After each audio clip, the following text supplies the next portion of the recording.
See that little thing? This is Australia, folks. Ladies and gentlemen.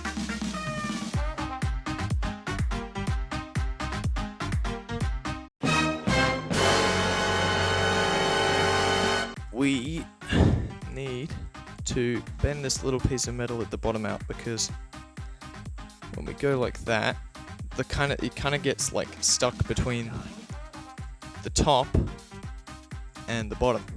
So it's a bit of an annoying situation. Whoever buys this case off me after I'm done with it is it's gonna be in for a little bit of a surprise.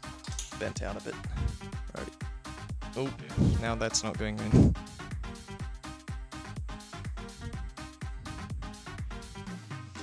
Okay, let's see if that works. Oh, that gives it so much more freedom to move around. Okay, that's good. What's it doing it? Okay, so I got the radiator all mounted in there. It's actually the jankiest mount I've ever done for anything. It's got 3 screws in there. It's got one up there, one in here, and then there's just another little one down in the corner down here. So, yeah, it's just a bit janky. It's a little wobbly in some places, but you know, should be right. So yeah, the build is actually looking pretty nice, not gonna lie. I'm liking where this is going.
Okay, I'm now turning on the pump. I just recorded the thing. Alright. Turning on the pump. Oh! Oh my gosh. I never thought I'd see the day when there'd be a spider walking around on my 980 Ti. What the fuck?